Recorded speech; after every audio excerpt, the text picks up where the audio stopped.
Amélie Oudéa-Castéra, la nouvelle ministre de l'Éducation nationale et des Sports et des Jeux Olympiques, parce que c'est le même ministère. Il nous a fait un peu une Javier Milei, le copain Manuel Macron, là, Manu.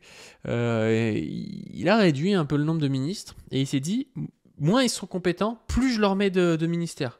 Je mets les trucs dont je me fous, en fait, je les regroupe, je le donne à quelqu'un d'assez incompétent et puis s'en débrouille et puis voilà, au pire ce sera infusible. Je pense qu'il y a eu un truc un peu comme ça. Et elle, une de ses premières, voire sa première intervention à la télé, quoi. Elle passe devant toutes les chaînes de télé, personne ne la connaît. Et elle se dit, vas-y, je vais répondre à la question à pourquoi est-ce que j'ai mis mes enfants dans un lycée privé catholique, ce qui est quand même un peu bizarre pour une ministre de l'Éducation nationale. À cette question-là, je vais répondre parce que dans l'école publique, il y avait trop d'heures pas sérieusement remplacées et on en a eu marre. C'est-à-dire qu'elle se dit, je vais pointer du doigt le travail des ministres d'éducation macronistes, notamment Gabriel Attal, qui est à côté d'elle et qui doit être dépité parce que c'est tellement con, quoi. C'est aberrant, hein. C'est vraiment, vous allez voir la scène, c'est aberrant. La meuf, elle te dit texto, ouais, bon, l'éducation nationale, c'est un peu de la merde, en fait. Il n'y a pas assez de profs. Comme si c'était pas la faute des gens qui étaient au gouvernement avec elle, quoi. Sur la scolarisation de vos enfants au lycée Stanislas qu'on a appris aujourd'hui, c'est un lycée qui condamne l'homophobie, qui condamne l'avortement dans ses enseignements, qui prône la non-mixité. Est-ce que, dans votre vision de l'enseignement, ça révèle quelque chose? Non, là, vous êtes... Oui, parce qu'on va en parler après, mais le pire, c'est que cette école condamne l'avortement, l'homophobie. Enfin, c'est une école vraiment catho intégriste, quoi. C'est typiquement le genre de truc qu'ils vont, eux, reprocher après à la baya, aux musulmans, machin et tout, ils sont rétrogrades. Et eux, par contre, ils vont foutre leurs gamins dans des écoles privées rétrogrades, quoi. Ok. Vous êtes totalement dans le procès d'intention. Alors, moi, je vais vous dire, je vais pas esquiver votre question. La première chose que j'ai envie La règle, quand quelqu'un dit je vais pas esquiver la question, c'est qu'il esquive la question. Hein. On le rappelle. de relever, c'est que d'abord, si on commence dès le premier jour comme ça sur des attaques personnelles, c'est aussi peut-être parce que ce matin, ce que j'ai pu exprimer était assez inattaquable sur le fond. Alors très bien, on va aller sur le champ. Oh là là, on croirait une mauvaise actrice, elle est nulle. Si vous m'attaquez sur la forme, c'est parce que le fond est parfait. Hein. Voilà, c'est prouvé. C'est ridicule comme truc. Du personnel. Eh bien, allons-y. Moi, je vais vous dire pourquoi nous avons scolarisé nos enfants à l'école Stanislas. Je vais vous raconter brièvement cette histoire. Celle de notre aîné, Vincent. Vincent qui a commencé, comme sa maman, à l'école publique. Elle a dû prendre des cours de diction parce que ça fait pas de naturel. Elle le regarde, et puis elle se remet comme ça. Et puis elle articule. Et je vais vous raconter une histoire. Ça fait vraiment bidon, quoi. À l'école littrée. Et puis la frustration de ses parents, mon mari et moi, qui avons vu des paquets d'heures qui n'étaient pas sérieusement remplacés. Et à un moment, on en a eu marre. Comme des centaines de milliers de familles qui, à un moment, ont fait un choix, voilà, d'aller...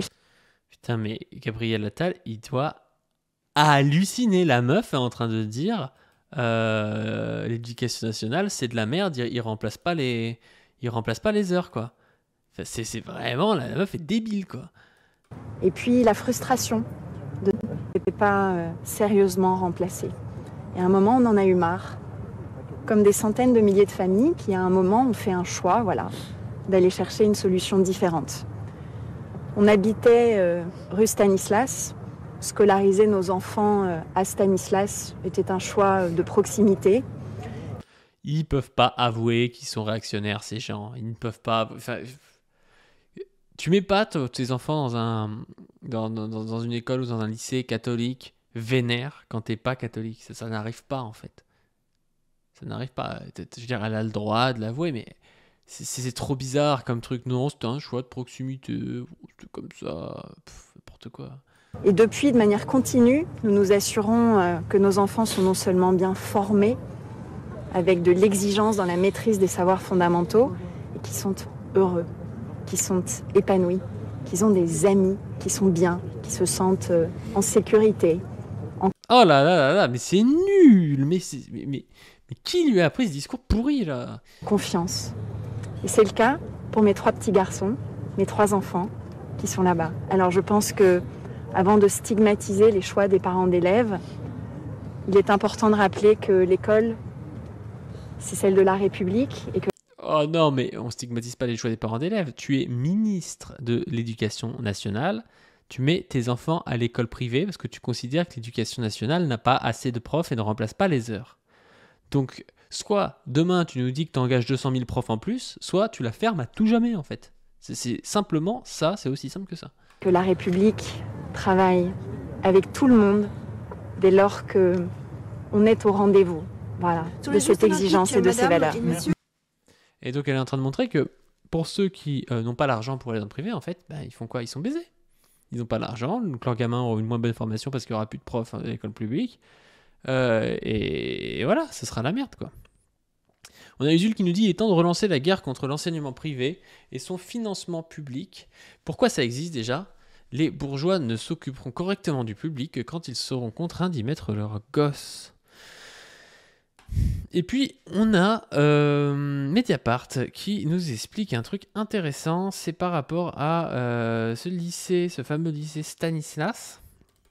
Et en gros, ils nous disent que homophobie et sexisme au lycée Stanislas, le ministre de l'Éducation lance une enquête administrative. C'est par David Perrotin. Après les révélations de Mediapart et d'autres médias sur des accusations d'homophobie et de sexisme au sein de ce prestigieux établissement privé parisien, une enquête administrative est désormais ouverte et un appel à témoignage a été lancé. Il aura fallu plusieurs articles, dont une enquête publiée par Mediapart en juin 2022, et de nombreuses sollicitations d'élus pour que le ministère de l'Éducation nationale se décide finalement à s'intéresser à ce qui se passe au collège et lycée catholique Stanislas Paris 6e. D'après nos informations confirmées par le ministère, l'inspection générale de l'éducation et du sport et de la recherche a été saisie le 22 février dernier par le ministre de l'Éducation nationale d'une demande d'enquête administrative suite à différents articles parus dans la presse concernant le collège Stanislas. La mission ayant débuté réellement après les vacances de février, précise le service de presse du ministère, elle suit actuellement son cours avec les différentes auditions habituelles, rectorat, direction diocésaine, directeur de Stanislas, cadre de l'établissement, organisation syndicale et représentant des parents d'élèves. Donc il y avait des affiches comme ça là. Tu seras un homme. J'arrive pas à lire. Quelques cours de quoi? Quelques clés pour se construire quand on a 15 ans. Tous les hommes meurent un jour, mais peu d'entre eux vivent vraiment. Ok. Et il y a jeune fille, sois exigeante. Fais-toi respecter et mériter, mets la barre haut si tu m'aimes et si tu veux m'épouser, tu patienteras. Pour moi, c'est la bonne hauteur. Soit tu es sportif si ton amour est fort, sois sportif si ton amour est fort, tu y arriveras. Ok, avec marqué chasteté. D'accord. Bizarrement, ça, voilà, là, il n'y a pas de croyance rétrograde, anti-républicaine quand c'est comme ça pour les macronistes. Hein. Ça, c'est pas... Non, ça, c'est des croyances tout à fait basiques, rien de réactionnaire. Hein. Des auditions d'enseignants et des élèves du collège et du lycée parisien sont également prévues. Enfin, le ministère affirme qu'un appel à témoignage garantissant l'anonymat des réponses a été lancé, adressé à tous les personnels enseignants et non enseignants, ainsi qu'aux élèves des classes prépa. En juin dernier, Mediapart révélait témoignages et documents à l'appui l'univers sexiste et homophobe et autoritaire du collège parisien Stanislas, cet établissement privé catholique décrit comme le meilleur lycée de France. Les insultes homophobes omniprésentes, les intervenants proches de Manif pour tous demandent la chasteté aux élèves gays et les membres de l'église invités pour vanter des thérapies de conversion. Putain, c'est vénère, hein. Désormais interdites par la loi. On y découvrait toute la mécanique qui peut amener des élèves à harceler et des victimes LGBTQI+, à se suicider. Cette enquête, fruit d'un travail de plusieurs mois, a été corroborée par d'autres articles de presse. L'Express Brut avait aussi dévoilé des témoignages tout aussi accablants. Dans son podcast Défense de filmer, Brut revenait sur les positions anti-IVG de l'établissement et les enseignements sexistes. Le média vidéo détaillait aussi l'homophobie du personnel, capable de mener une croisade contre les pantalons remontés aux chevilles des élèves. cette mode de tapette, entre guillemets, et d'envoyer une élève à l'infirmerie au motif qu'elle était soupçonnée d'être lesbienne parce qu'elle avait les cheveux courts. T'as les cheveux courts, t'es soupçonné d'être lesbienne, quoi. T'as des pantalons remontés au-dessus des chevilles, tu deviens homo, quoi. Enfin, c'est la folie, hein. Le ministre de l'Éducation refusait de réagir, comme le pointait un article de Mediapart 10 jours avant cette saisine du ministère. Des élus qui demandaient l'ouverture d'une enquête n'obtenaient aucune réponse et le ministre de l'Éducation, Pap Ndiaye, n'avait exprimé ni réaction ni condamnation alors qu'il promettait dans le même temps, après le suicide de Lucas, 13 ans, de combattre le harcèlement homophobe au milieu scolaire. Valérie Pécresse, présidente LR du Conseil régional d'Île-de-France, s'était d'ailleurs réfugiée derrière l'absence de réaction du ministère de l'Éducation pour ne pas suspendre les subventions accordées à l'établissement Stanislas est en effet un établissement privé qui bénéficie des plus importantes subventions régionales dans le cadre de la prise en charge du forfait d'externat. En 2022, celle-ci s'élevait à près d'1 million d'euros. La somme versée est similaire pour l'année 2023. Mais on ne se rend pas compte de la thune qui passe dans les lycées privés de Bourges. Usul a raison. Hein. Alors je sais pas si t'es bourré en tweetant, hein, parce que Usul bourré a raison, mais alors Usul a raison là. Par lettre recommandée, la présidente de la gauche régionale, Céline Malézé, avait demandé à 3 reprises l'ouverture d'une enquête le 12 juillet 2022, le 13 octobre 2022 et le 30 janvier 2023. Tout établissement sous contrat doit respecter des obligations légales. D'après ces témoignages, plusieurs de ces obligations ne semblent pas respectées. Pourtant, la loi prévoit que les enseignements obligatoires, dont fait partie l'éducation à la sexualité, soient dispensés selon les règles et les programmes de l'enseignement public. Rappelez l'élu régional. Non mais en plus, si les bourgeois ils veulent des lycées réac, moi je m'en fous, tu vois. Enfin, je m'en fous pas, non.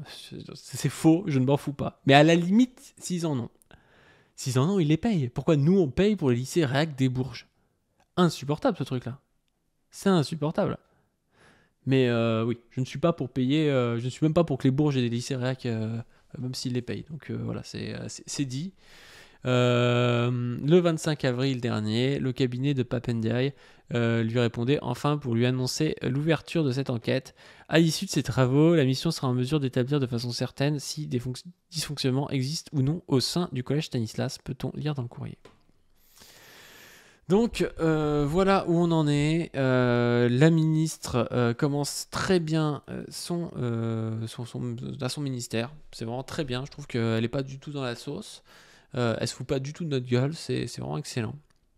Je pense qu'elle va résoudre tous les problèmes, évidemment. Sur ce, je vous invite à donner sur le Tipeee. Ça nous aide. Ce serait cool qu'on monte au moins au-dessus de 1000 euros de dons constants. Comme ça, on pourra voir à long terme. Il y a plein de projets pour cette année. Il y a une série de vidéos qui va arriver sur la chaîne principale, donc je vous invite à vous abonner à la chaîne principale, pas du ring, et je ne vous en dis pas plus pour l'instant.